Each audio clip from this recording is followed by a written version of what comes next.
acknowledging that creation is ongoing. We're a part of creation, and it's what we do now. It's what we put out into the universe is, it makes an impact.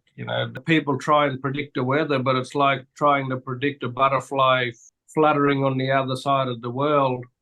What we do does make an impact. The very smallest of actions that we do make, could potentially make the biggest of impact. And again, like we're still in creation, we have the ability to do what needs to be done moving forward.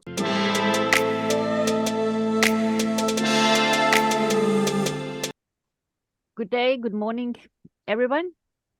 It's a great honor to have you all on the same screen. For some of you like Bruce and Dale and Cambell, I'm listening to you for some time, and Reese here is my amazing friend who taught me so much about things that matter today. So hello and welcome. Maybe if we start with Bruce, so we can tell people what it is that we're going to talk about today, and maybe if you introduce yourself a little bit. Yeah. My name is Bruce Makara Shillingsworth. I'm a Budgety Murawari man. My country is what people know is up northwestern New South Wales, up in the corner, a little place called Burke on the other side. That's our traditional country there, Budgety Murawari. What I've been doing over the last few years is really educating people around First Nation sovereignty, and just letting people know that there has been an infrastructure that has been in place here upon this continent for tens, possibly hundreds of thousands of years. And considering I think I can successfully say there's been a mess that's been created here since 1788.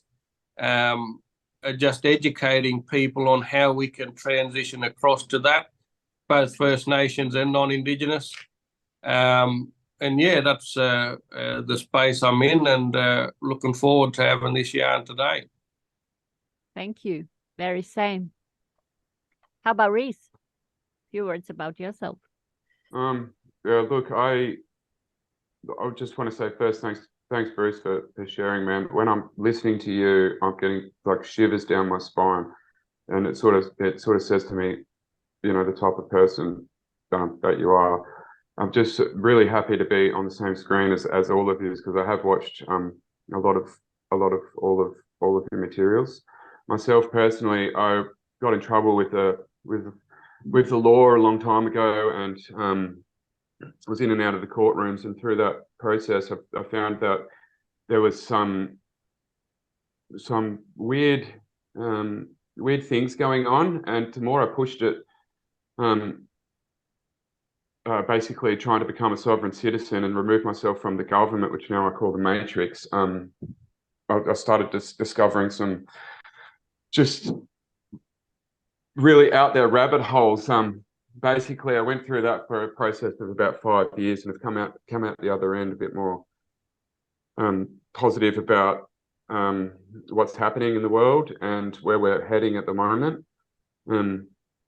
Yeah, I don't want to talk too much about it, but it seems like society's collapsing as we know it. This system just can't support itself, and what we're going to be finding is a lot of people are going to be fighting to save the system. They just want it to remain the same, or pre-COVID days, right? And unfortunately, not only is the United Nations telling everyone that that's not going to happen, we're not going to go back to normal, it's also a reality for anyone who have sort of been able to have a look into the future. The system must crash, and there'll be people actively doing that. I'm now one of these people who will be helping to basically bring down the system as we know it, which we know as the Matrix. Beautiful. Thank you. Cambell? Wow.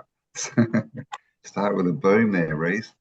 I mean, yeah, it's clearly it's disintegrating anyway. It can't support itself, like you said, this system thing. So I think, the only way that we can go forward is to create new systems. And So yeah, I mean, I've sort of researched the law a lot, LAW, and know a bit about the LORE law, the traditional sort of laws. So yeah, man, I'm keen to hear more. You got anything to say, Dale?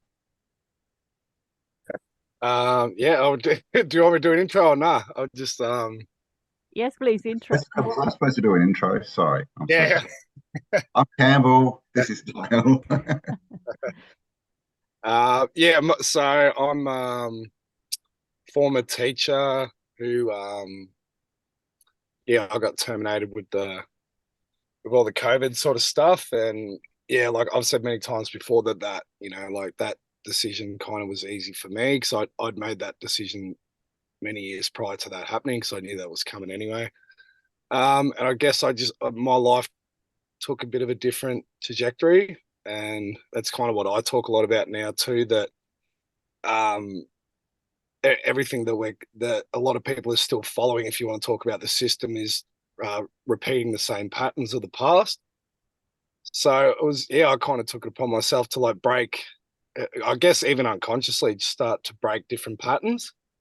And then when you do that, you start to see life present just different opportunities to you. And you only see with hindsight how these, because all you've got is your decisions in your life, and then you make a decision, and it's a ripple effect of what comes there and what opens up to you especially when you're guided by intuition or spirit, how things can just work out. So that's kind of what I talk a lot about at the moment. But yeah, I don't have any, I don't have much attachment to even the outcome at the moment of like where it's going. It's more, how do I individually get through this? And then everything else, if you want to talk about leaving the planet to the future generations and stuff, then that sort of stuff's going to sort itself out anyway. And intuition is just is following natural law anyway for me, because they're innate laws and you know that intuitively.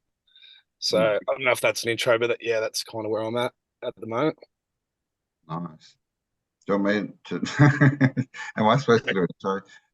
I'll just quickly say, I've been on that same kind of path as Dale. Really, like I had a massive sort of pattern break, not really of my choosing, and just decided to go forward. Right, I could see what was happening back in 2020. I knew that was the start of it all starting to collapse. So I think the biggest thing that we can do is, one, break pattern. I mean, who wants to go back to 2019 anyway, right? I mean, no, thank you.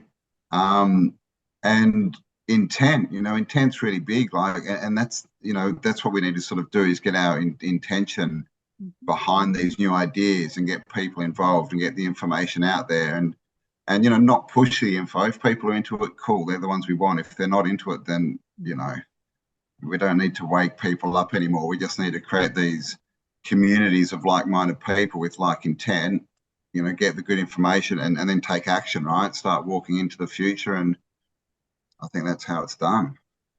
Yeah. For me, I absolutely changed my life. When COVID started, we left behind Fremantle life and, suburb, and we just went to travel.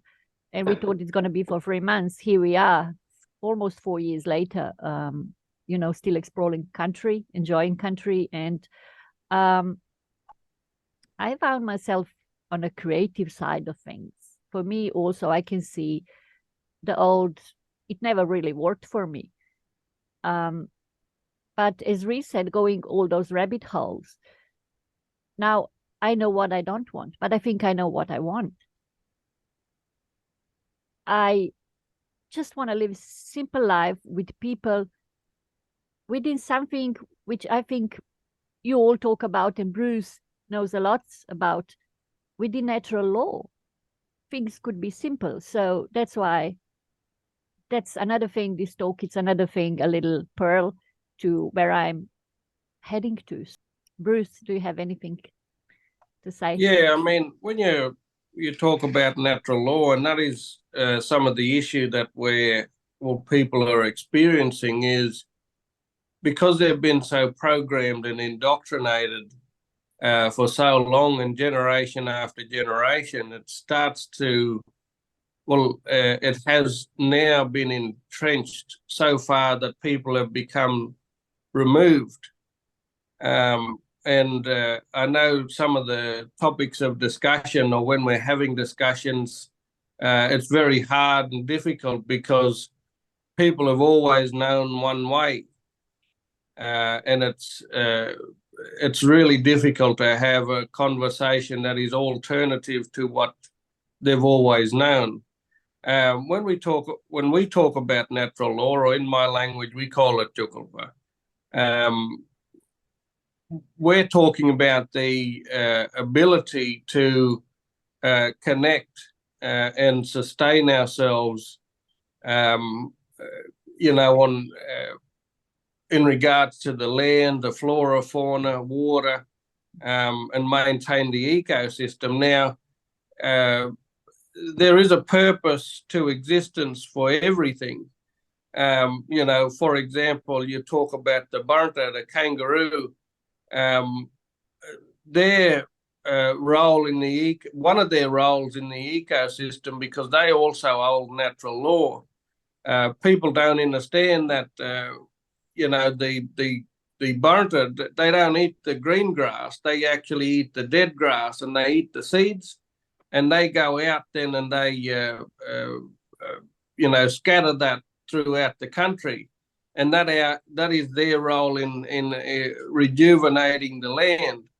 And so, this current construct has a real disregard for that.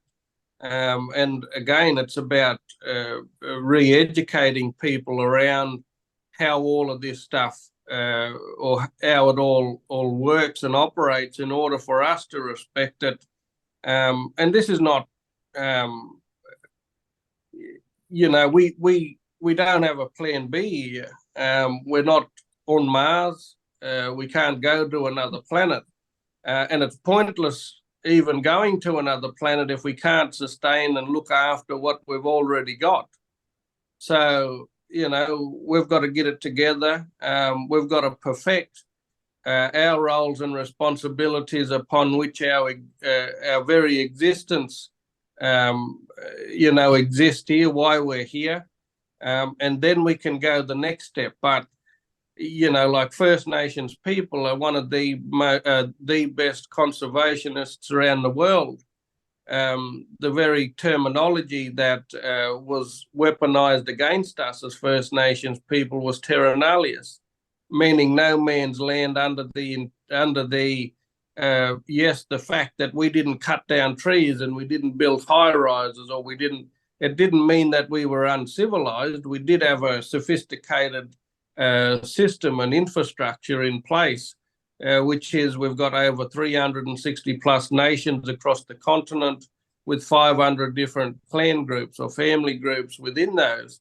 And our lifelong role and responsibility was sustaining ourselves within our traditional boundaries, which were bound by major landmarks, which are rivers, mountains, and all the rest of it. And the reason why a natural law, Jukulpa, is slightly different is because each nation has a different flora, different plants, different trees, different fauna, different animals, different layout of the land. And so we've got these infrastructure, layering of language, tradition, culture, and all the rest of it. So, we've got songlines, we've got our totem system, and so a very, very sophisticated system that ensured that we upheld our natural existence and uphold our responsibilities or obligations within the natural reality, instead of this realm of fiction and man-made rules and regulations to kind of fit a construct of, feeding the elite. And, even a system of commerce is very foreign for us. Having an intermediate in terms of commerce and trade. We just bartered and traded. Somebody received something for what, and gave what they didn't really need. And so there's no reason why we can't resort to that and perfect or operate within that, simple system. But, we've gone too far reserved to where we're being manipulated, and people don't realize that they're in really an enslaved situation. And like Brother was saying there earlier, there will be people, there are people that are fighting to save the system. And there's also people that don't know any alternative, that they think that they're creating something that's different, something that's new. But in reality, it's just creating the exact same system, but, they're just with different people. So, yeah, you really got to sit outside and observe and look at where we can go from there. But my message is, we're all here now. Looking at the past should be the learning, not disregarding. And we have to accept that we're all here and look at where do we move forward from here. I believe that it has to be in the absence of an artificial construct, which is the government, the corporation. Otherwise, we're never going to get anywhere. We're a good example of that. 230 odd years of colonization, which is trialing and consistent impediment upon the corporate construct, and it just doesn't move. What we see in our area is more First Nations people, going in with the intent that they're going to change it, or that that something positive is going to come out, but it never does. The system is working perfectly for what it is designed to do. And people need to wake up to that reality and acknowledge that whatever needs to be done outside of the construct. And it's not about fighting. First Nations people aren't fighting. We're in a protective situation, which is protecting the flora, the fauna, the land, the environment, as well as ourselves, which is under natural law, Tukulpa, within our sovereign right, we have the right to protect. It's the corporate construct that is impeding upon our sovereignty. And unfortunately, there's a lot of non-Indigenous people enslaved within that construct that are playing the part in upholding that corporate narrative. Yeah, I think that's a good point. Is when I looked into the law, LAW, after a year or so of deep diving, I realized you can't make a change within their system. Like it's designed a certain way, and that's for us to lose, right? So trying to create, like living sovereign in that through the system, yeah, I agree, doesn't work.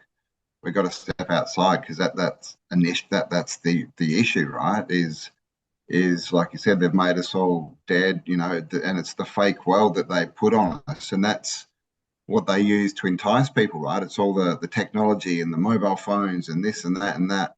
But I've done a few shows on like the closed system. We've all heard of the Elohim, the L, electricity, and that's what it is. That's what they've created, a closed circuit based on artificial, smokeless fire, as they call it, right? Artificial energy, and that's taken everyone away from the land. So yeah, we've just really got to get back and get that connection, right, back with nature and become a part of it again. And then the thing with the system is, because it takes us apart, people don't care about nature because they don't see it as part of what they need to sustain themselves, because they're apart from it, right? So, but clearly without nature, we're sort of stuffed, right? It makes me cry. Traveling this country for 4 years, being on so many beautiful places, and watching country taking me in, even though I was not born here. In a ways, I'm still a foreigner. Taking me in closer and closer, talking to me, taking me to right people, to right places. I think that's the way. But to do that, before that happened, you need to understand what you guys talking about, that closed system. You need to open that for yourself a little bit and step out. It does not happen. And even for me, I'm still working part of a year. It's not that I'm out. I still depend on a system. It's graduate, because system sits on all resources. So you need to play within that. We all do, even talking, doing talks like this. But when you open that close circle and you change your life and you come close to country, something happened, which I can explain, but not really. It's really individual, and it's love. I think the love is the common thread that take us all there. If you, like your people would say, love country and country will love you back. And that's what I'm experiencing. That's what I'm living every single day. So yeah, that's, sorry, I got a bit emotional. That's love. I think if I can jump in, because I've noticed this a lot within certain movements and stuff, that a lot of the so-called freedom movement, they failed to mention the planet. They fail to mention the earth, which is actually, it's like a denial of self. And if you want to cleanse the earth, because we're a microcosm of that, you almost got to start with your own body first. And this is what I've been like trying to focus on my health a lot more. But the latest book I just read in talking about the closed system, and I just thought this was the best quote. It said that wisdom created the dream, and ignorance created the copy. And that's what I look at the closed system is it's a mimic of creation. It's the antithesis of, or the opposite of creation. And it's a mimic. And what he says in the book is it's just ignorance. And if you're looking now at what the whole smart city thing is about, if you look at why do they really want everyone in smart cities? For me, because people talk about it's about control and having access to all information of all people within a certain area. But really what I think the Agenda 21 get people off the land is the Earth's going through a rebirth, and they don't want people connecting with the Earth. That's the number one. That's the reason they want you in the cities and the smart cities, because it's the closed system we're in at the moment is still not close enough for the psychopathic control. So it wants you even in a further compressed, controlled, closed system, right? And so the opposite of that is just getting out into nature, right? And connecting. But that's kind of lost on a lot of people when they're just looking at fighting on the political front or economic or whatever it may be, right? Where the answer can be really simple. You know, in a perfect world, everyone should have equal opportunity, yeah? The system has created it so we've touched on this, is that we don't know, but we've been taught somehow through some sort of deceiving thing that if you know, to have a competitive type nature, and this is sort of driven, this capitalism system, right? It's driven on competitive nature, and so what that does, it's straight away it separates people, and there's division, and no one can be equal, you know. And Bruce has touched on the fact that, you know, there wasn't this capitalism system, and there was a type of bartering system, and that was because, you know, they knew quite well that we don't take our material wealth to the grave. So everything that's on this earth is provided by the Great Spirit, and then therefore when you attach yourself to the Great Spirit, the whole world is open to you and everything is yours. And then we can only really sort of have ownership over where we're standing. And we talk about sovereignty in the movement, but it's another word that I'm trying not to use to escape the matrix system, because Like sovereignty is like a king in your own right, isn't it? You see, the king and the queens, they're sovereigns. You see, they're higher than everyone else, you see? And that's something, ego, we've got to get away from this. Because you're putting yourself on a pedestal above the rest of the people, you see?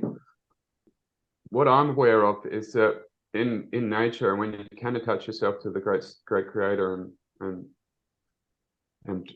see the beauty in nature, which is far more beautiful than anything that human beings can create, the artificial world, right? Because God's creations, the great creator's creations, is just far more intelligent. We just can't. We're building boxes and some star forts, Cambell, but it still doesn't match the beauty of an ancient tree or something like this, right? And the reason why I think the indigenous mob could travel across this land, basically naked with none of the material wealth that we had, do you know what I mean? Is because they were attached to the great creator and they knew their purpose. They had a great purpose in life, right? We at the moment don't understand our purpose, where we're going, where we're heading, and what the meaning of life is, because we're so attached in our brains to this artificial realm on how to get things and have power over others and live in a nice house, right? While 50% of the world's living on $2 a day, right? That's our driver. Right. So as soon as we're in our mind and we're in this artificial world, we can't really attach ourselves to the nature and the spirit, because we're living in the artificial world. If you live by the sword, you're going to die by it. So if you're going to live in the artificial world, you're going to die in the artificial world. They say that the kingdom's the church, which is nature, and that there's only two real laws in nature's laws, yeah, and that's to treat one another the way you want to be treated and bear one another's burdens in a community. Now, the indigenous people did this for up to, from tens of thousands to 100,000 years, like Bruce has already explained. Now, not only that, but they were saved by living by the great creator, by living in this mindset and living in this way. They were living in the image of what it was meant to be as God created, right? Bearing one another's burdens, in a community, and treating others the way you wanted to be treated. And so they were saved from the cataclysms. It was only the people who were living artificially, you see, with the Caesars and the Romans, and the Tartarians, and the list goes on. But every civilization who's attached themselves to power and material wealth has failed, all right? They've fallen on their own sword. Okay, and the only thing that history has taught us is that we're not learning from history. And so what's happening is it seems like that this is the big split. Okay, this is this is almost Armageddon, right? This is the war against the Antichrist. Now, you just have to consider who might that be the Antichrist, right? Well, like Dale said, artificial, you're right. You got nature, God's creation, and then you've got, on the other hand, something that's artificial, and it's not. And so people who are attaching themselves to this material wealth so much, okay, are basically going to look at the people who really, by attaching themselves to the spirit of the land, who have nothing and are happy. You see what I mean? Living in the way, this is going to be very confrontational. And so this is where this division is going to start coming in. And because the people in the cities, they're getting the money, they have access to whatever they want, but there's going to be a load of people who are saying this is the work of something artificial. This isn't the way that human beings were meant to live. And it's when we talk about the colonization of Australia and the Australia Act, which Bruce mentioned, 1998, and but I just want to talk about the Western mindset washing in over this great country. The promised land, right? Living in a time where time stands still and could do extraordinary superhuman things. Seriously, there's not many of us, there's probably, who can walk across this land, do you know what I mean? Just by going like I'm attached to this thing, and in this kingdom, everything's provided for me. Like it really is, and it will also be provided you at the exact time you need it. I've sort of lost track of my thought there, but we're in for some interesting times, because whatever's happening, it's happening quicker and quicker, 7 times quicker all the time. This is moving forward to the point where it's going to come to some conclusion, and some pretty exceptional people at the moment of I was in the Extinction Rebellion, and in Extinction Rebellion there's they put the doomsday clock up in the New York Square, yeah, and it was going to run for, I don't know, 27 years or 7 years, but it ends on the 27th of September in 2027. So basically what's going to happen is that it's like they've already seen the future, and they're already sort of pushing people into this massive change. I think both parties know about it. I think that the governments know about it, and they're just trying to do it in such a way where they can still retain some kind of power throughout the process. But it's just not possible. It's not going to be allowed. Like any type of power is going to corrupt absolutely. We all need to live equally, and we all have to have equal opportunity. I mean, are we all not one of the creations, right? We all are. So then, how can any man or woman try to have authority over other people?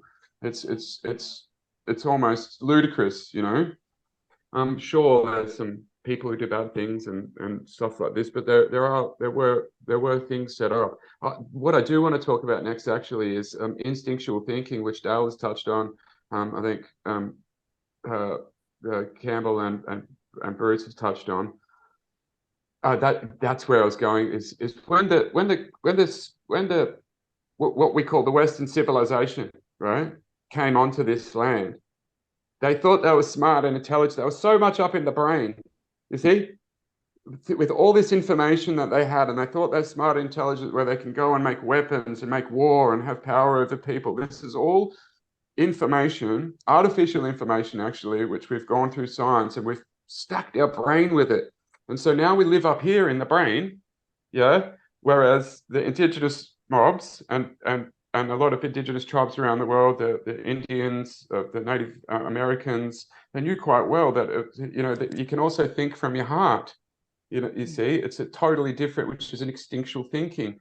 Like God gives us beautiful chemicals all the time, adrenaline, which makes us slow time down. Like all of a sudden we can act 3 times faster with this chemical, which happens instantly. These are the sorts of things which would appear to be supernatural to people, where they can lift helicopters up off the water single-handedly with these type of drugs in the system, which was produced naturally. This is what we call instinctual type of thinking, where we're not thinking in the brain, think we're smart and intelligent, because that's as soon as we're up here, we're not thinking about the great creation of this world. We're not attaching ourselves to nature, are we? And so it is really quite simple. It's hard to explain in human terms the way of the spirit, and that's why it works in mysterious ways. What's happening on the earth is very mysterious, and a lot of people won't get it till the end, till it does collapse. And that collapse is not going to be, I don't think it's going to be pretty, but I'm just glad that there's a lot of people here who will be there to be able to catch them, like try to help humanity through it, because that's what it means to, treat others the way you want to be treated and bear one another's burdens. I mean, even though they're assholes, you know what I mean? They just don't know. They're just that's the sad thing. We've got some sort of amnesia, and that amnesia is due to the fact that we're too much up in the brain, right?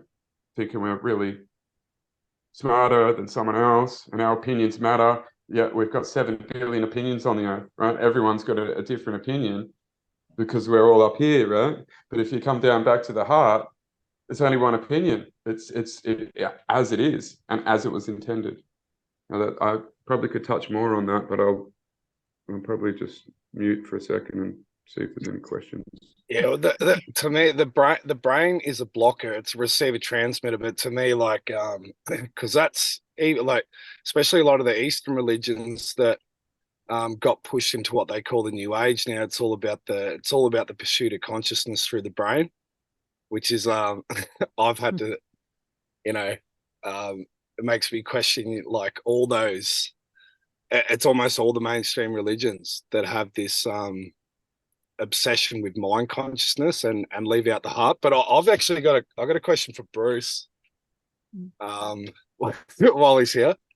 Because I've been looking a lot at these ley lines lately. I've done like videos on the shrine, and I found that there's like a portal there, but it was also the shrine in Melbourne was like built on there was a burial site there.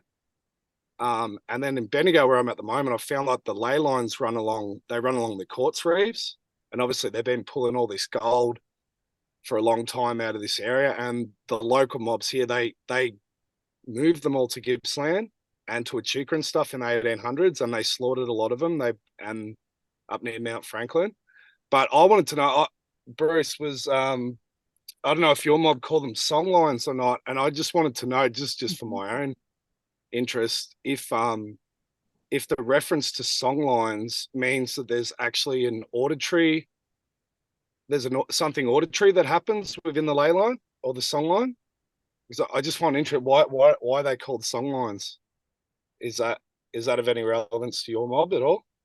Yeah, so I'll give you an example. We're sitting on possibly the biggest, under my nation in particular, Budgety Murawari. We're sitting on one, possibly the biggest freshwater underground aquifer in the world, the Great Artesian Basin. And when we talk about songlines, it's just in reference to, well, again, that's a part of our Jukulpa, which is our law. But those songs and those stories outline not just the boundaries of the underground aquifer, but it also tells us on how to look after it. So when you look at the songlines across the country, it crisscrosses. So it's not a nice, neat line, on the map. It actually crisscrosses, and there's a reason for that. And again, we go right back to Creator and the way Creator intended it, or created it. Sorry, there is a reason why there's coal in the ground. There's a reason why there's gold in the ground. There's a reason why there's all these different minerals and resources, and they're there for a reason. And just to go off track just a little bit is. People not acknowledging the damage on which they're doing. They go and take these natural elements or interfere with Creator's creation and then cry about or not be able to deal with the consequences. And that's where, I know a story rings true for me, which is my elders tell me that if you ever kick a stone, you make sure you put it back because it disrupts the balance of the earth. And so, when we're talking about songlines, for example, we have a Mundagata story, which is a serpent or a dragon-like creature that lives in that underwater aquifer.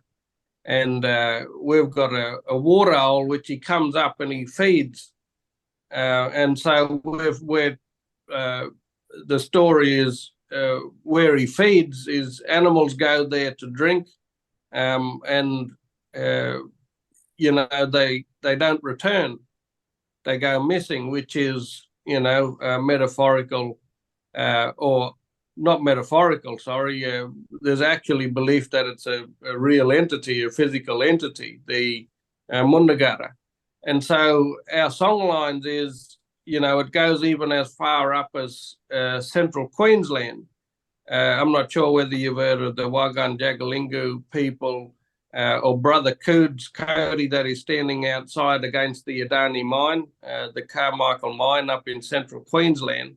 But what he's fighting for, or what he's fighting against, is not the mine. The mine is the problem, but he's fighting to protect the spring that comes up on that country. And again, ironically, it's that story of the Mundagara, or Mundagara they call it, that comes up there too as well, and the exact same entity.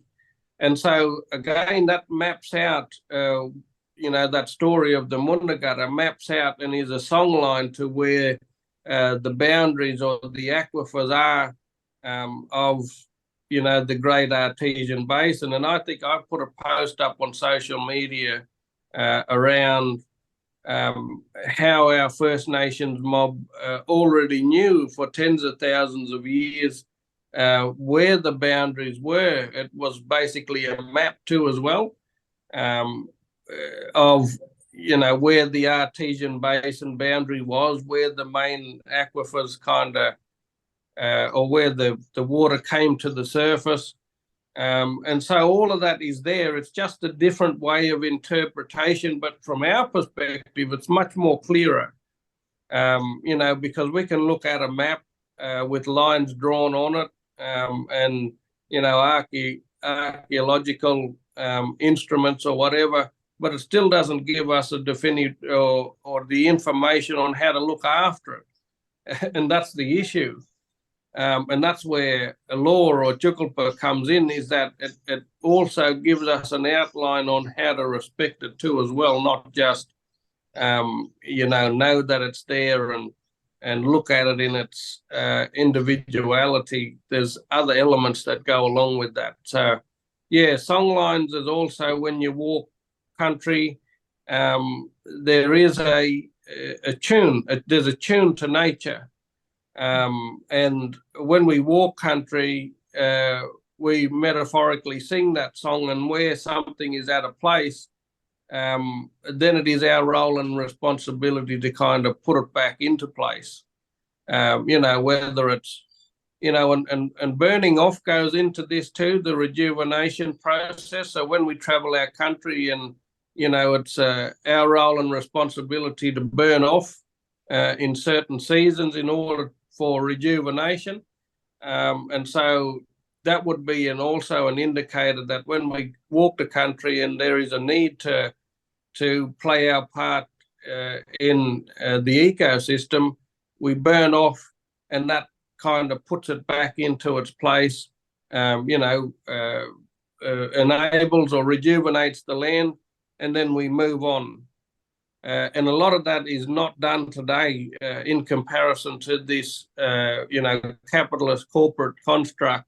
It's all about money, taking the minerals and resources, a total disregard for why it's there and how we should be looking after it, or understanding how it plays a part in the, the ecosystem. But I don't know, the education or indoctrination system, I'd like to call it, doesn't do that.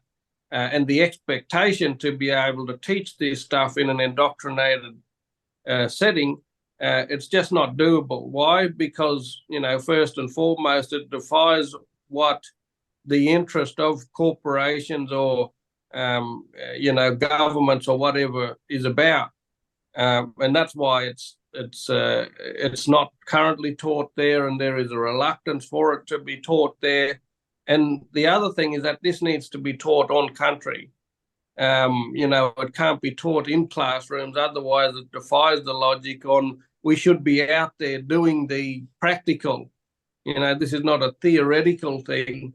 And a lot of the ways that we acquire that knowledge or, is to actually just get out there. It's going to be a trial and error for a lot of the people, and I'll admit nations that have become disconnected, since 1788, but it's not doable. And that's the only way forward. It's not about reinventing the wheel. There's already an infrastructure there that does what we are all striving to achieve. And it's about how do we kind of bring that forward But there's a reluctance to surrender or relinquish a construct, again, to what I don't blame people that have been entrenched in for so long. And so that's the battle I find, is that just getting people outside of a programmed mindset into a critical thinking mindset, to which people can start to critically think for themselves. Yeah, I like how you said that. You know, as you leave and you're burning off, it's a rejuvenation process, and I know that there's some Indigenous prophecies, man. I don't know if you can talk about this, but there's in all Indigenous places, there's Indigenous prophecies about this very issue, the end times. And I know Indigenous culture, they talk about ash falling from the sky. And when I'm hearing what you're saying, in my perspective, it's this artificial construct, right? It's sort of for any sort of change to happen, the whole thing has to burn down, like that, in a metaphorical sense. Like for it to rejuvenate and grow back again in a more beautiful way, right? It has to be demolished. And this is, I think this is what the big fight, the main fight's going to be, is that, you know, there's a lot of people who get to the point more and more that realize that it's not working and it's not the correct way to be living. I know that people are doing things which is against what they even feel is right, you know. Like yesterday I was in the Coles down here, and some lady ate a vanilla slice, right, and put it down on the bench, didn't pay for it, and then went up and got something small, and they noticed it, and they sort of started ringing the police, you know, and saying, you know, this lady's had a couple of bites of this vanilla slice. And I was just trying to talk to the bloke behind the desk. I was saying, listen, mate, you know, this is a human being, and Coles a big corporation, man. I said, what are you doing with these custard slices anyway, bro? Like, he goes, oh, well, we throw them out at the end of the night, and they'll close in 2 minutes. But he's still going to ring the police for taking a couple of bites. So this is a human being. So he's, you know, because he's saying, look, I've still got to keep my job, you know, and so you can't blame them. Like Jesus said when he was on the cross, he said, forgive them, Father, because they just don't know. Like they're unaware that what they're doing is wrong. So you can't. It's still part of our community, and we must. Like, like care for them and that. Yeah, and so sorry, I'll just go back to asking the question about if do you know of any prophecies about these end times in your culture? Yeah, there are probably some in Budgety Murawari, but one of the biggest ones is the Wirichin prophecy. You probably heard of that already. That comes from central and north of the continent, but it's a prophecy of coming together. You know, all tribes and tongues, just, you know, coming together and looking at where do, you know, we move from here. And I think that speaks volumes to the situation that we're in now. This capitalist corporate construct has put us in a situation of thinking for ourselves and thinking and doing only for ourselves. It's a very selfish kind of societal way of thinking. And it just goes back to the simplest of elements to which we haven't perfected since, you know, 1788, that we need to start sharing with one another. We really need to start looking after one another, you know, and in comparison to the laws and the legislations or whatever that are in these spaces now, you know, we can't even do simple, or we're thinking twice about doing CPR whenever somebody needs it. You know, you'd be too frightened to get or to be slapped with some kind of legal case against you for just trying to help people and to keep them alive. which is very, very ridiculous. That is a part of the human code, is that we have to look after one another, and we do what it takes to look after one another. Every other animal within the animal kingdom looks after one another and has empathy for one another, but we don't. So we have to really look at ourselves and look at that. If the gulbri, the emu, and the barta, the kangaroo, can maintain their law on which they were created, well, why can't we? We're seeing that women are abandoning their creator-given roles and responsibilities to look after children. You've got men interfering in women's business, in giving our perspective on what we think is right or what we think is wrong within that space. That's got nothing to do with us. We're not child bearers. That's the women's job. And so, there's just so much confusion, a lack of knowledge and understanding in certain places that, this prophecy of coming together and sharing and caring and looking after one another is critical. It is key. And look, it's going to happen regardless. Yes, we do see that there are continued dispossession, oppression, and genocide, to all races, non-Indigenous. In order for that to stop, there has to be a coming together. Otherwise, it is the, that divide and dominate or conquer tactic that the corporation or the capitalist system has, that has us at a disadvantage. There's an easy way to overcome that, and simply come together, unite. And there is a key thing in that space of acknowledging diversity as opposed to division, which means that I can recognize you mob that are on this, this Zoom, and recognize where you come from, and in order for me to respect you, I'd expect vice versa, and that is diversity. But where I have an opinion on people's culture and their tradition, and where people are, basically going outside of their respectful boundaries, for example, claiming somebody else's land, or going in and saying our people should be rearing their children culturally, against culture and tradition, telling, people should be learning the one language, and that being forced. And we've seen this as a consequence of stolen generation and the rest of it.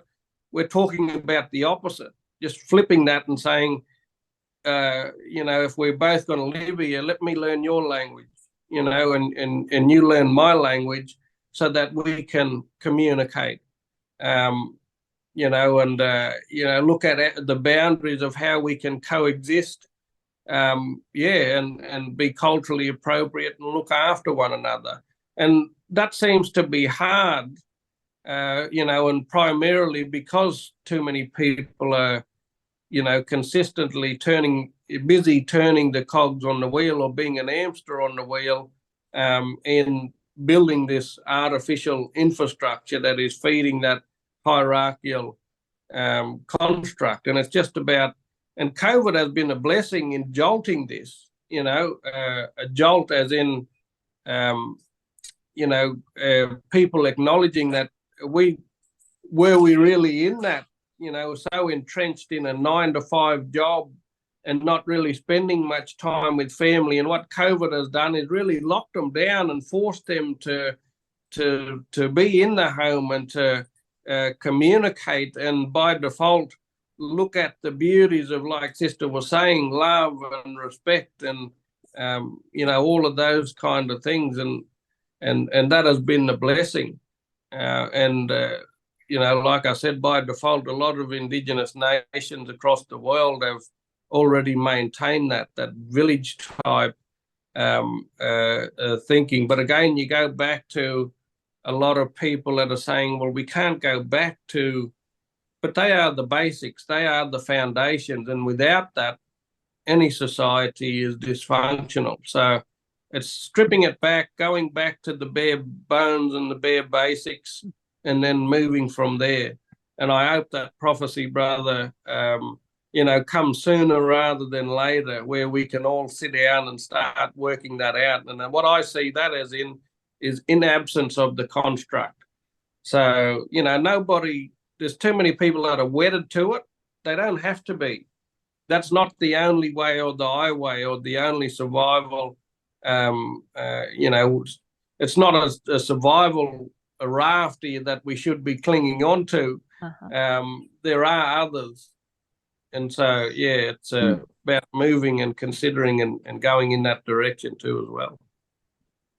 I think most of these people just need options, right? But I think one, you focused on the word respect. I think that's sort of what we need to get back to, right? Respecting others, but also ourselves. And that's what this system takes away from us, because we then have to do what someone that we don't respect tells us to do. And it breaks down all of our moral systems, right? And then we end up as these people with no ethical basis, and we get what we've got today, right? Look around the world, people don't know who they are, what they're doing. Like the best reaction is to yell at people and send hate and all this stuff. But ultimately it's because they don't have any options, right? Or they don't think they do. They can't see any options. They can only see this construct, and it's like, well, how do I do the best for me? Which is complete division, right? And when they set us up at school, right, they put us in a classroom, where they tell you, you're the smart kid, you're the dumb kid, you're the fat kid, you're good at sports, and they create this division. So I was just going to say, like what's some steps that people can take? Like what can we do to sort of start moving, from the LAW to the LORE, Bruce? So as I said, it is pretty difficult for people to kind of get out of that. There's two things. You've got the physical and then you've got the psychological. And the psychological is 99.9% of it.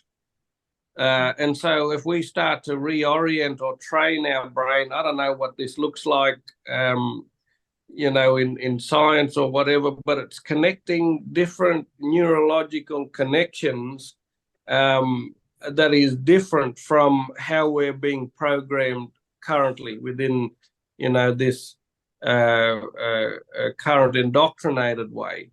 And so that is something that nobody else can do but ourselves. And brother was right there earlier. And it's about retraining our brain, and once we start to get into that psychological headspace, and again, there is only one thing, one word there that comes to me, which is critical thinking. It's not about indoctrinating people and telling them the best way to go or the best way to think, but it's them critically thinking for themselves and taking on board what they consider that is important. And again, this goes back to the very basic of systems in enabling people to be able to, express and do what needs to be done. I mean, for example, we look at democracy. I've got some beautiful Greek friends that talk about what a democracy is, and it's stripped right back to, community coming together and talking about what do they need to do, what in a philosophical kind of sense. And it's just to sit down and a yarn, and it's tailored to them and they're inclusive. And so this construct now, it's like, well, you have to go into an election, elect somebody that's already been selected, and they make the decisions on your behalf. But this is about community coming together. This is about community doing it and voicing what's in their best interest for themselves. And so, it goes back to critical thinking and training ourselves not to strive for that carrot on the end of the string on a stick, and actually look within ourselves, because there's so much, within this current space of blame on the construct. But I mean, you can only blame the construct to an extent to where, you know, you have to really turn around and think about why you're even focusing on the system too, as well, as opposed to looking inward, and what steps or measures you can take in order to get yourself out of that situation. And when you start getting into that, that's when you start seeing the change. And it's ironic because this construct strives for change by doing it outside in, but we're talking about doing it inside out. And that's the way it has been for so long. And yeah, it's just about people looking inward as opposed to expecting the outward to kind of come in and do what's needed to be done in that space. So it's psychological. And I say this to my First Nations people all the time, you know, there has been a repercussion of colonization. When I talk about colonization, I talk about the corporations that landed here.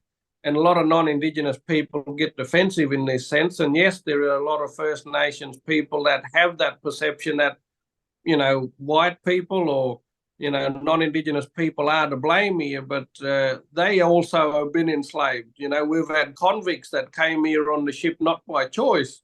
You know, they were prisoners for stealing a loaf of bread, which is ridiculous. And so that's the elephant in the room when we're talking about things such as colonization. And so it's just a corporate construct that is the issue. And again, the simplicity of it in how a lot of people want to move forward from now is getting outside of the construct and doing what needs to be done on the ground. And you would see, funnily enough, that the construct is even impeding upon that. You know, like when they're saying you can't pot rainwater, you can't grow your own, food.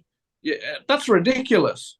You know what I mean? That's just an indicator there, a very clear indicator that there is a fear that the construct does not want us to become independent or self-determinant. It's always we have to rely. The other one is, we're still stuck, utilizing or using gas and oil and whatnot, which is the issue that's happening over in the Middle East and why a lot of Western countries is involved over there. Is because the way the capitalist system works is we have to rely on what the corporation is providing to us, as opposed to there are other sustainable or there are other alternatives that are ecologically friendly that can be utilized as a transition phase from using all of these harmful resources to damage the environment, that we should be there. And it's ironic that we call it an advanced society, whereas we can't still get away from fuel, fuel for vehicles and oil and all this kind of stuff. So, yeah, a lot of it's just psychological and critical thinking that I believe that's the only way. Otherwise, we're going to just find ourselves recreating a structure that is built on the same principles as the corporations to which, they ingrained within us. But it has to go down to the individual. We've already got all the answers. We've got them. They're being developed more and more every day. But the problem is, again, the system. It goes down and it shuts all these people down. Takes their inventions, destroys them. We're not allowed to use them, but they're all there. And so it's like you were just saying, Bruce. Unless we rely on the system and get what we need from the system, the system, we're the enemy, right? But that's exactly where we need to be, really, because look around, look what the system's doing. It's just becoming a smaller and smaller box. If you can't see what's going on, then I don't know how you got to this video, really, but. We're going from cities to 15-minute cities, right? We're going, to all this scanning stuff. This is what they want. It's total control. But, like I said before, we've got everything we need already. We've got all the mines. And when we're freed from, these jobs and from this roundabout wheel that people get on, then people can create again, right? Then everything flows easily. All this stuff comes out. So, but the problem is people are scared, right? They want to keep one foot in the system, make sure they got their food, because they still rely on it. They don't trust themselves or the, whatever you want to call it, right? The earth, the great spirit, God, to look after them. That they still think that the system is their God, which it is. So I guess that's, like I said, it's critical thinking. People have just got to come to the realization that, the system ain't for them. Like that, they created it. They've got everything they need anyway. Well, can share your story on how you got to the States, because yours just happened real quick. I think that's just a good example of how. Yeah, man. Anyone can do. Yeah, share that thing. That's cool. Yeah. So I've just got back from the States. I was there for 4 weeks, and I had sort of events, booked that I was supposed to do. And a week before I was supposed to be there, I didn't have a ticket or anything. And I was like, oh, how am I going to get to America, right? And I'd sort of, done, physical movements forward and that. And I thought, oh, well, I guess, if I'm going to the States, I need to pack my bags, right? Because if you're traveling, you need to pack. So I didn't have a ticket, didn't have the means to get it. So I packed my bags.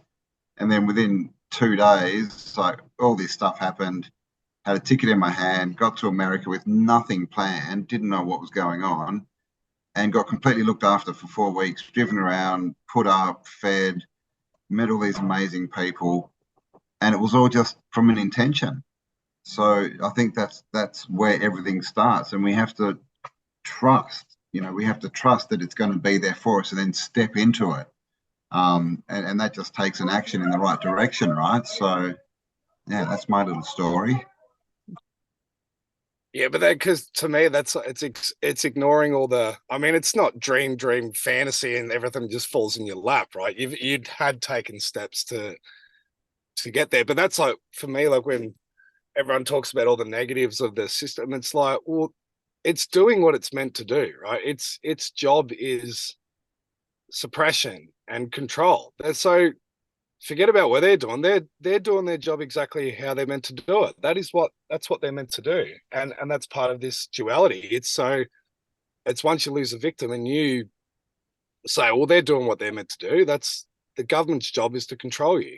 Your job is to maneuver your way around that and be an anomaly within their system. And like almost, because I don't even really believe in like exiting the system. It's like 1 foot in, 1 foot out. I know what I'm in, but how much can you express your own individuality within that until it just collapses, and let them do what they want to do, right? Yeah, I mean, without all this, repression and suppression of our spirit and that, how would we grow, right? This is a lot of people see it as this evil thing, but it's just the game, right? It's all for us, is the way I see it. But that's why, even with like people go, oh, like I'm going to completely exit the tax system. And I'm like, well, you can't. If you ever want to fill up your car with fuel, you're paying tax on that. Like you can't avoid paying tax. There's GST on everything, unless you're gonna. There are ways that you could completely exit it, but that you're not going to actually. Then you're not participating. You're not participating in the collective of creating a new system. You're just hiding away from outside of that, right? So it's 1 foot in, 1 foot out, and that is everyone's individuality, how much they want to play a part in it, right? Because if you're ignoring the system, you're ignoring part of self too. We are part of what created that, and our own ego feeds and continues that to be a part. And that's why I talk like the closed system is like. They're getting ready for another reset, and for me the reset is just it's another compression of the matrix. So it's this one's breaking down, so they close it into another one, and that's what it is. And then your experience can be outside of that, so that's a choice, right? That's the breaking of the atom. What I think how it might work is, I believe each of us, we have our talents, our skill, something we are really good at. And when you work on yourself and you find that, I think each of us, we bring that to the table and just find where our puzzle fits. And then we just create it as a, little pieces bringing together. And that's how we co-create. I think the only thing that's stronger that creation, like if you have a certain goal or you feel spirit guiding you a certain direction, if spirit will, and it, as we talk now, I believe this is spirit bringing us together so we can come closer. We meet each other, we talk to each other, we exchange our thoughts, our gifts, our talents. But where I was heading, the only thing stronger than creation is co-creation. And I see that in my little life, how faster things happened and how much better they are if I co-create with my partner. And then I'm thinking, how would that work if there is more people involved? And if we remove this, what I want, and just start to listen other people, and then just, I think it's pretty natural process. And I think this is where we are heading, or what we are doing already. Sorry. We are just getting better and better in it. Yeah, and if we look at the current constructs, a lot of these weren't created for us. They were created to control us. And you look at systems such as tax, and you look at the artificial construct of money or mechanism of money or finance.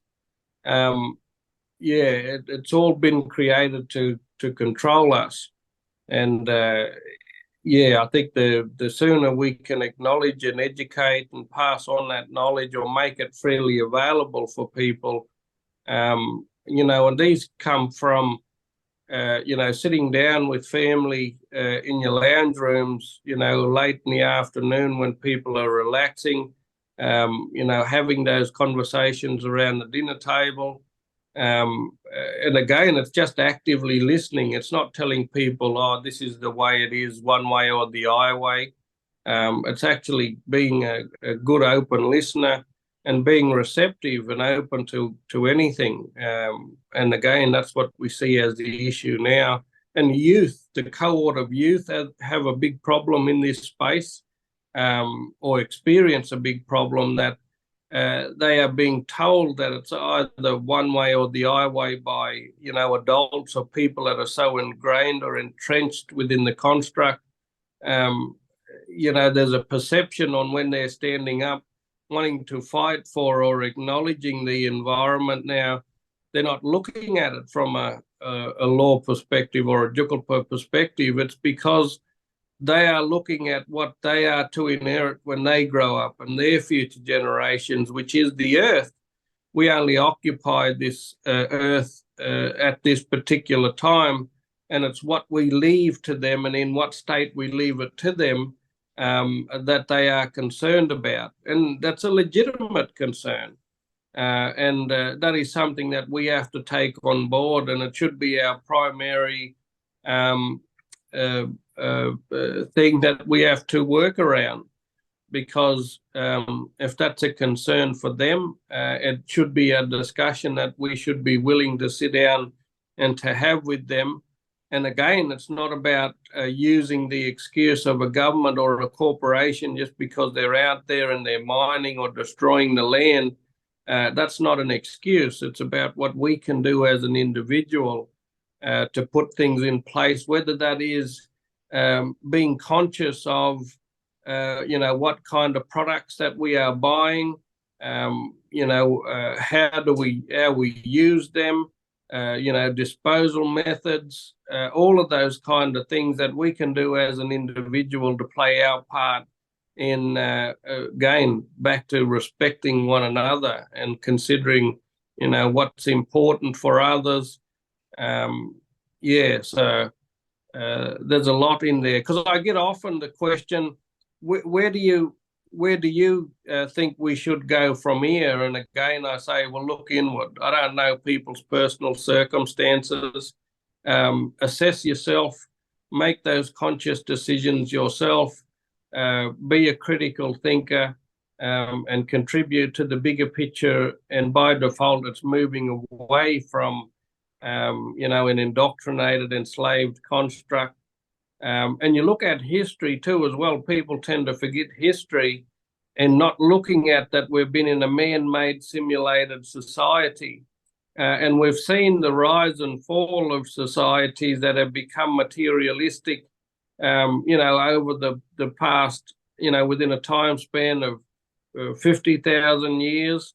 And we learn from those. Like, it's ironic that they're even written in books, this history. There's plenty of documentaries you can go and watch, whether it's on YouTube or movies, or even just sitting down now, what's been taught in history in these indoctrinated settings, that you can really sit down and understand or get a brief understanding of why civilizations have risen and why they have fell.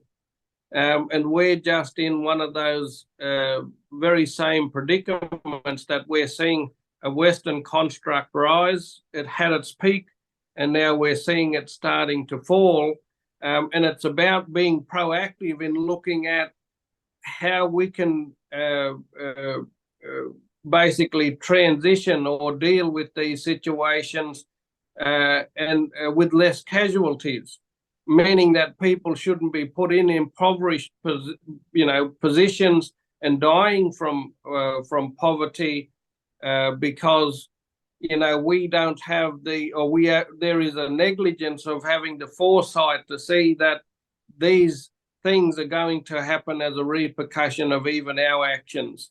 And it's all of our duty of care, unfortunately, whether you're in the construct or whether you're outside, to look at how do we look after or have a duty of care to one another to ensure that we're transitioning away from, or even within the process of a society falling, that we look after those, that are going to be affected and put into these positions that is detriment to their, to their life and livelihoods. And considering that we've been through these things in the past and we should be learning from them. Yeah, if I can just step in as well. So in 1999, the International Panel on Climate Change declared that when they wrote the panel, there's 1,500 scientists or something who signed off on this, right? So they're saying that there's a big problem in the Earth. We need to start looking after our environment. But what they identified as a major problem in this was that we'd entered what was called the post-human stage. Humanity are losing touch with our humanity. And when we talk about losing touch with our humanity, we say that humanity has lost its sixth sense. And our sixth sense is our ability to attach ourselves to our outside environment. All right. So, when you might be, I'm just trying to give some examples of this, but there's a frequency, which is some people call the great creator, God. And that's our outside environment. It knows everything, right? And our sixth sense can pick up on this through the frequencies in the air. And this was the Songlines were about, man. Like we sung the frequency out. You see, people attach that in a dream time. You see, and then you'd meet at the waterhole. And it was beautiful. This was a instinctual sixth sense that we all had. All human beings had it. And what they declared was that we lost touch with this now, and that's the main problem. And so because we've lost touch with this sixth sense, this outside frequency reality, that people are trapped in their minds now, and can no longer even accept that this might be that Mother Nature may be a real thing, a real consciousness of its own. And this is a big problem, and that's what they identified as the biggest problem, is that because we've lost touch with this sixth sense and our instinct, we can't actually look into the future and see our own doom.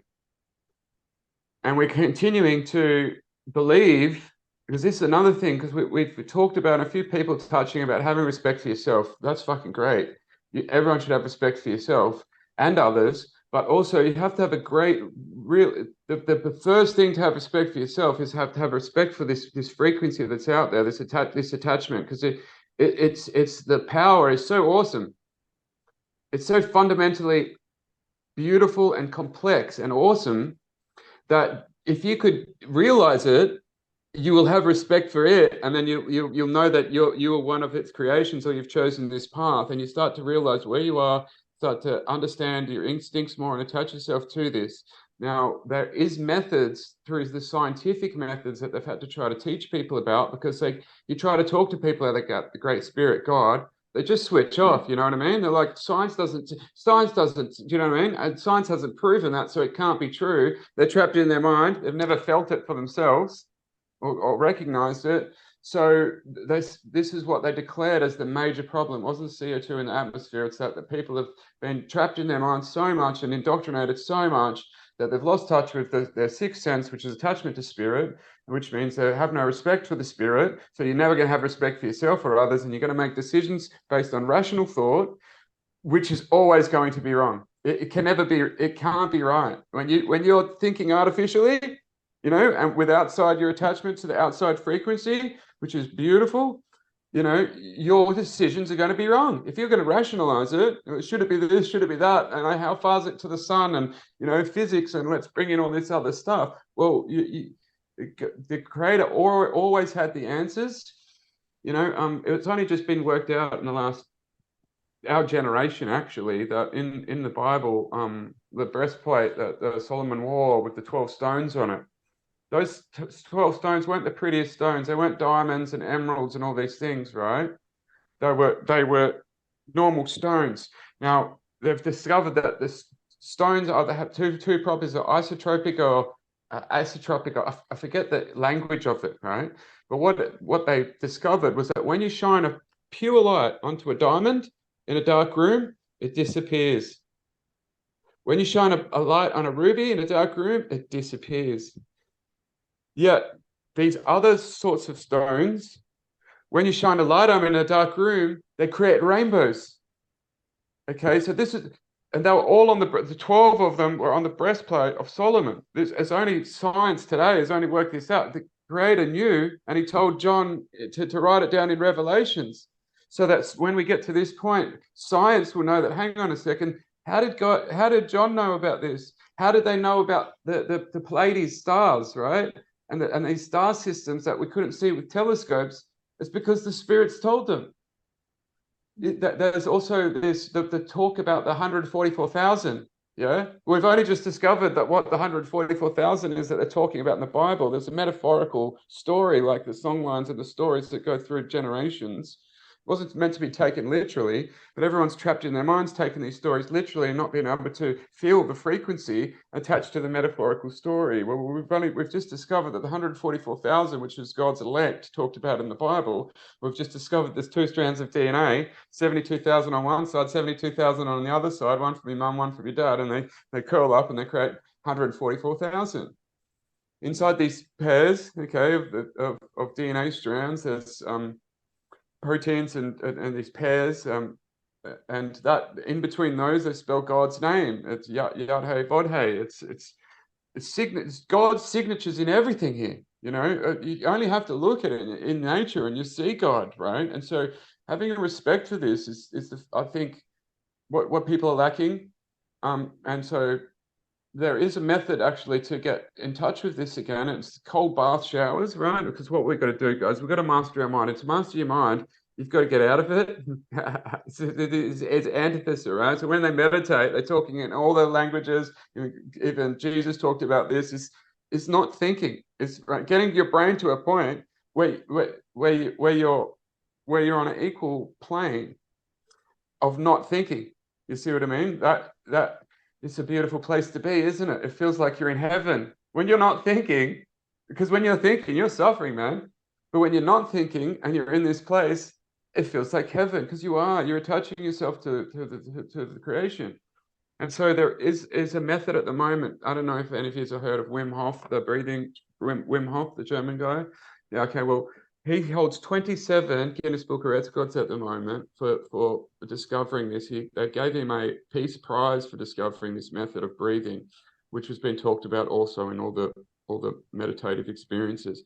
And so the breath of air, you know, breathing the air, but that's one method of getting back this sixth sense that we have through meditation. But he's also talking about jumping in a cold bath, guys, first thing in the morning, because our brain wants to go, listen, don't fucking do it, don't do it. You know what I mean? It's going to be cold, and you know. It is. Done too. It's freezing. Yeah, Cambell did it recently. Yeah. Yeah, I think I saw the post, Cambell. I did it all I through. saw you did that, Cambell. What? I did it all. 20 seconds. I did it all through winter. 20 seconds. 20 seconds. I took my brother the other week, and he's always like the cold, and I hate it, but I've kind of got used to it. And he jumps in, and he's carrying on like an absolute bitch for like. Yeah. So what essentially it does is, you know, you're fighting your mind, and you're learning how to master your mind, and not let your mind master you, because your mind's going to tell you not to do it. It's freezing. Don't do it. Then you go and do it. I did it all through winter, and in the dams, which are even colder out there. And I tried the method with the breathing from Wim Hof, and I've had some exceptional results. And on top of that, there's a book called Freedom, which explains, is teaching people by Jeremy Griffith, who's a top biologist who's understood this. He's saying that the placebo effect, having faith, which is a healthy respect for the great creator or God or whatever you want to call it, Mother Earth, an androgynous being, whatever. Having that faith system is 27 times more powerful. So people, yeah, than any medication they can give you. And so there's Jeremy Griffiths, the top biologist in the world, has explained this process through the book Freedom, which teaches you who you are, what the meaning of life is, and where you're going. And while they've had to explain that scientifically to people who are trapped up in the mind, because that's all they'll get, it's actually detaching yourself, to getting out of your mind and attaching yourself to spirit. That's the essential tone of how this can work forward, because when we do that, we have a healthy respect for the creation, we have a healthy respect for ourselves and others. And you won't, it's very hard to make decisions when you're fearful of the creator. It's very hard to make a decision that's going to have a bad outcome for someone else, because you know that it's an affront to the system. I've just got to go to the toilet, guys. I'll be back in a second. Yeah, get comfortable with being uncomfortable, right? Which again, that's the system, man. It wants to make you comfortable and sit on your couch and watch Netflix and forget that you're alive. So I think that's a big one. And I was going to say, it's like, you know, that they break our spirit, right? It's the same. Like his spirit got broken, and that's what they do with horses, right? If they want to get them into the system and be dominated by man, what do they have to do? They have to break them in. They have to break their spirit. And so that's what's happened to us, and that's why there's this rise of atheism. But I don't actually believe in atheism myself. I don't believe in atheists because, you know, they've got the Big Bang. It's all a big scam. But unless you believe in something bigger and you know, bigger than yourself, something more than you, then it's very hard to sort of move forward, right? And to have this belief of sort of that you can create and that you can go forward, because it's all like co-creation, like Tara said before. So if there's no one to co-create with, if there's no great spirit out there, then you're kind of stuck, right? You're stuck in this system. And you know, one thing I've been thinking about this for a while. Like, we don't have any coming of age ceremonies anymore. Like children don't know when they're adults, and so what do we end up with? We end up with 50-year-old children, right? Like, people never grow up and never, you know, go from a boy to a man or a girl to a woman. We don't have those in our society. Like, there's still obviously some in, you know, traditional and original societies, but as far as Western, like, you know, being an Australian male, basically our coming of age ceremony is getting drunk off your nut for 3 years, right? Like you turn 18, your dad gives you a beer. That's kind of, yeah. And the government give you a license. Here, drink and drive, guys. Yeah. Do you know what though? Like I've thought about even with all, you know, if the ultimate is my intention is just like, I want truth for truth's sake. And then once you do that, you're not attached to anything. Like my I don't even call them beliefs now, but my current understanding is not the same as it was a year ago, was 2 years ago. And I know that it's constantly shifting, but it's going it's in a progression. It's not descending, but you hit a wall once you have belief, because there's always the way things are going now is the revealing's happening. And if you're attached to belief, then you don't progress, or you even regress. You'll fall for, because the way I've seen it, like particularly with AI and the construct, it wants you into any belief. And once it's got you into a belief system, a rigid belief system, it's got you. And that's dissension. That's what I see that the reset is. It's to bring you into whatever that belief may be. And that can even be, it can be attached to rituals, protocols, ceremony. Not that those things aren't good, but if truth is the ultimate, can you reach truth without protocol? Can you reach without ceremony? Is it just you are the dreamer and you're not in the dream? Do you know what I mean? So it's like it's existing within both. That's why I like the hero's journey again too, because the completion, or not the completion, is master of two worlds. So you are in it, but not of it. You understand. But so yeah, that's kind of where I'm going with it, because you'll get very, like, even within Eastern religions, they're like, yeah, this is how nirvana's obtained. You must do this, right? It's all protocol. And then like Christianity, it's like, you must do this to obtain a credit-based system to reach this point. And I think it's like we're in a collective, yes, but it's that your traps that are set in front of each individual are individual traps. Do you know what I mean? There's individual programs set for each person. Where they come from at the ultimate, who knows? But so your path through this is not the same as anyone else's. So it's, if like the collective for me is just every individual path going on their individual innate intuitive path, right? Because like even here, like, every culture's got different expressions and protocol, and I'm even seeing this a lot of people going back where they came. I think we've spoken about this before, Cambell,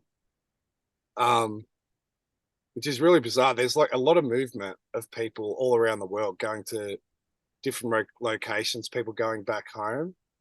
I'm seeing like this transversing of the continent as well too. And the last one I leave is so we're speaking to another Indigenous guy in WA, and he was talking about the importance of like just being on the country, that because we see ourselves as separate from nature. And he said that the more that the people are on the land thrives. The land, because he was doing tours in this area, and he said once people started coming out, it started thriving. Yeah. And then the whole green movement is, no, we need to take everyone off the land so the land can thrive. And it's like, no, we need to be on the land in respect of the land. That really stuck with me. I don't, maybe you could jump in there with that one, Bruce. Yeah. What's your thoughts on that? About obviously, they're trying to, and that goes into natural law too. What Mark Passio talks about, that there's maybe not a good word, but he says like everything's ownership or theft, and that if you relinquish a property, it can be taken up, right? So if I've got a coin in my pocket and I throw it away, it's not yours anymore. So even if you're forcibly removed from the land, technically they're trying to override natural law and say that's vacant land now, that's ours, right? So what do you think about that, Bruce, as far as like about the land thriving with us on it, and like regulating the land and using it? Yeah, you're right there. And again, it goes back to what I was saying earlier around, there is an intent why there is gold in the ground, why there's oil in the ground, and it all plays a role. With law, LORE, I've put up a saying which was, LAW needs us, but we don't need it. LORE is we need it, but it doesn't need us. So even if we neglect to do our job or uphold our role and responsibilities in the ecosystem, which is the ecosystem, has the ability to accommodate for for our absence. And so by going back on country, regardless of your background, your religion, your race, it's about the roles and responsibilities, and it's about the body of knowledge. And again, like, this is when I say that I'm a Budjeri Murawari man, it means that I have a specific role and a responsibility within my nation, which is within my boundary. But there could be somebody else that does this role, and they don't necessarily have to be First Nations, because it's about the role and the responsibility. But there is a significance of being on the land too, as well. Like just connecting bare feet, and and that's a whole different thing. I don't think nobody has successfully explained what that feeling or emotion or that that thing is when you actually at that place of belonging, or placing your bare foot straight to the earth. It's just so natural. I don't know how else you kind of explain it, but the more my happiest ever memory, Bruce, I still remember, is running around playing football barefoot on the oval, and that's what I remember about, just being barefoot. That is my happiest memory. Yeah, because we never had shoes on. Sorry, but that's where you heal your soul, right? Yeah. Yeah, it's about getting straight there and no intermediate. Now we're all wearing our soles on our feet. That's disconnecting us from the land. And so, it's about getting back and reminding the earth as well that we're still here. We call it Mother Earth in our language. Balunba, which is what we call some of our nations call this continent Balunba, which means great grandmother land. It speaks to us. We speak to her, and we have a role and a responsibility and an obligation. And the more of us that can connect and understand that LORE, that Jukulpa, the better, because we could only enhance it as opposed to consistently or continually through a colonial capitalist corporate construct destroy it. Getting back to nature, on which we are connected. Unfortunately, some people think that we're this technological being because we're so entrenched, and a lot of that takes up a lot of our time now. You got kids on iPads. Brother was talking about there's not enough ceremonies or coming of age ceremonies anymore. And so, children or teenagers or young people are not acknowledging when they're actually becoming adults in order to take on that role and responsibility, which is a negligence. From our part, there's more of that needs to happen, and I think we're in this space now of, at the least, it's a philosophical space, and it's good because that plays a part in critical thinking too as well. So, where we see a need for something within the natural ways of, and it's again just perfecting the basics. These things aren't new. They are things that we already know and that already exist. We just have to perfect the basics or remind ourselves of the basics before we can go anywhere else. Recently, I'm looking into the work of really good Russian scientists. He find out with really fine tools that our DNA is actually producing a music, a song.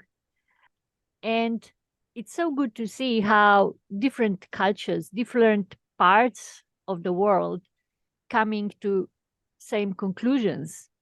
And we observe that principles of creation are same. When I read that, my first thought was, of course, Songline. And he's also saying every single each of us, we have our own song, which sings We just can't hear because we are in a construct which produces noise, while nature is producing fine-tuned, beautiful songs.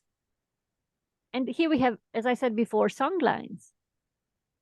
Again, we just need to bring ourselves closer to silence to hear that, and then to create within that.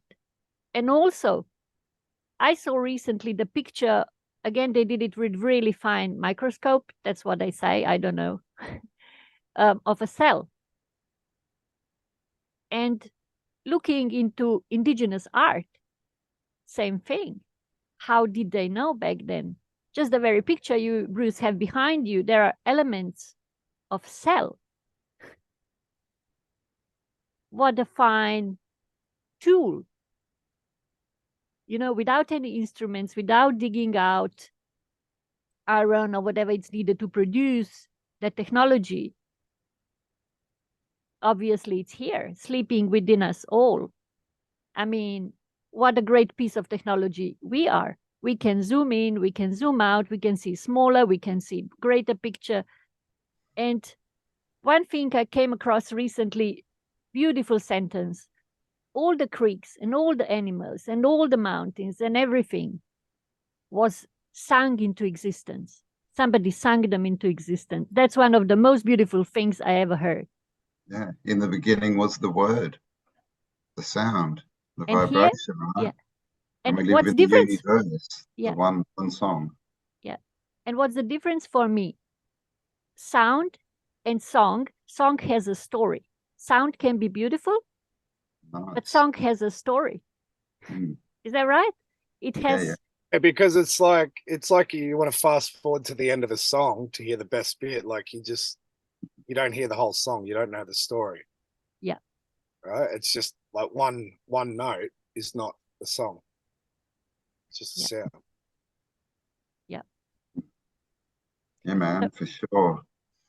So maybe we should start singing. Yeah, well, I've got a friend who gets songs from rivers. Like she literally talks to the rivers and it gives her songs. Like she'll get the music, she'll start playing it, she'll get lyrics, and as far as she's concerned, that it's come from the river. It wasn't. So, you know, everything is, you know, we can connect and communicate with everything, right? If we see it that way, if we see ourselves as part of the whole rather than, you know, it's the whole versus the whole, right? We're the WHOLE, but they want us to think that we're the HOLE, right? One's everything, one's the absence of anything, right? No connection versus connection. So, but we're coming up on 2 hours, guys. Whoa. So this has been a really good chat. So yeah, does everyone want to? We'll just sort of finish up. Everyone can have a last bit of a say. You look like you're in there, Reese. You're on. Yep. Yeah. Thanks. Oh, this has been so fantastic.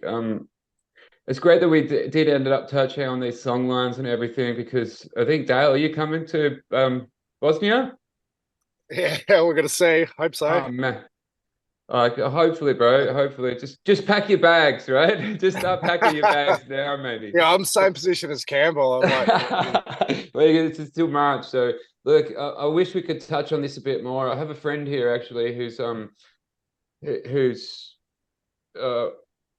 in a quarry actually, which was an old songline that they quarried this bloody thing. And what Bruce said about getting the stones. If you move a stone, put it back. I'm not sure what I'm going with this, but it's 2 hours. What a great conversation. If we could touch on a bit more about maybe in the future again on these Bosnian pyramids and these songlines around the world. I really feel there's something there. There's something there that's important and beautiful for moving forward.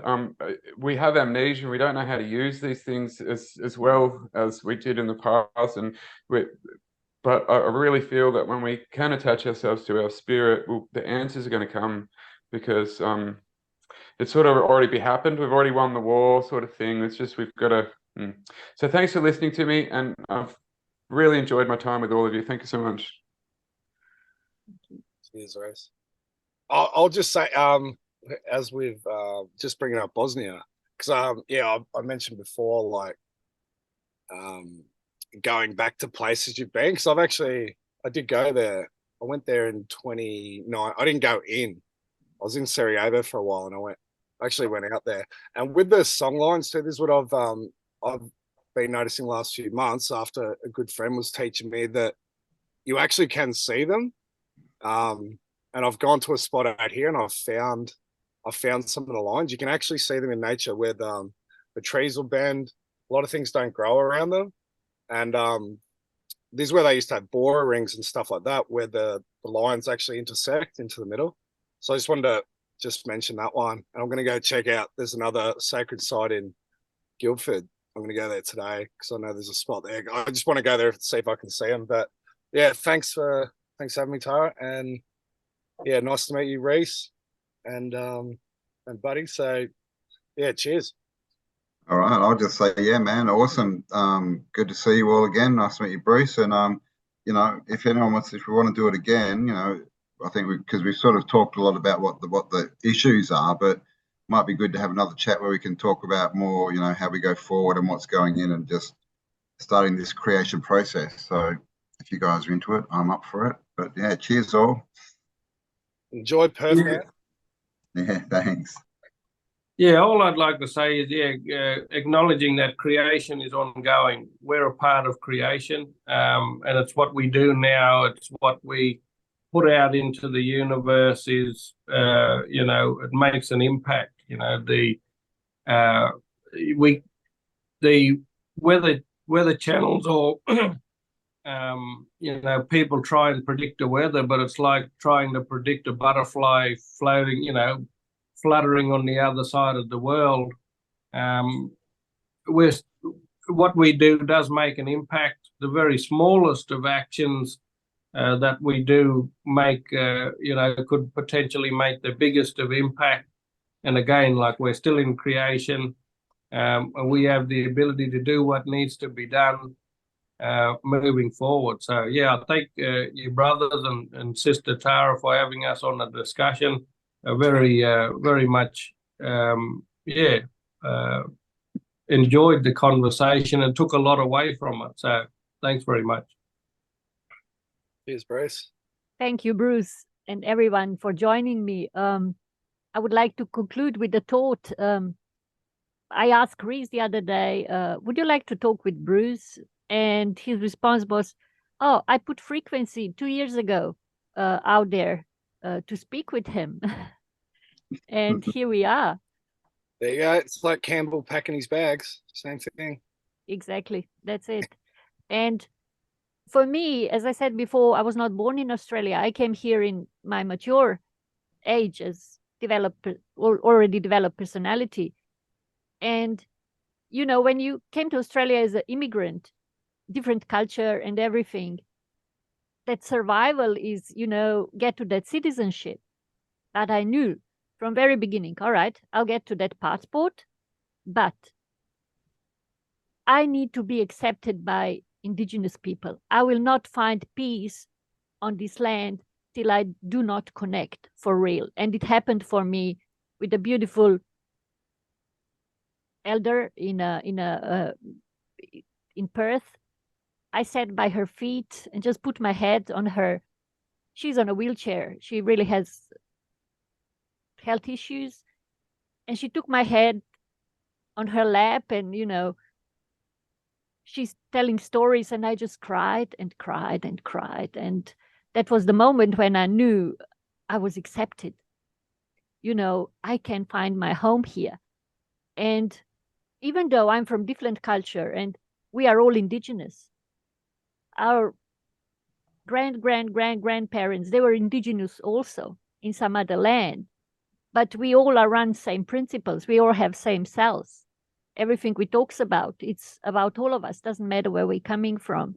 And for me, it's crucial to connect more at this point, to connect more with the origin people of this land for, I don't know, for survival, if you want to go this way, but also for my development, this is just where I feel I'm heading to. So I'm very, very, really grateful for all of this. Thank you. And we do it again. Thanks, Yes. Tara. Cool. Let's do it again. And yeah, we'll make sure all the links below. for everyone's channel and everything. We'll get all that together. And Yeah. guys. Yeah, Bruce, also we will put your link if you're all right with your Facebook page and Spotify and everything you're doing now. So yeah. Yep. Beautiful. Thank you. Awesome. You. Cheers, guys. I'll talk to you all Cheers. soon. See you again. See ya. Bye. Bye. Bye. Remember, in the end, nobody wins unless everybody wins. Come on!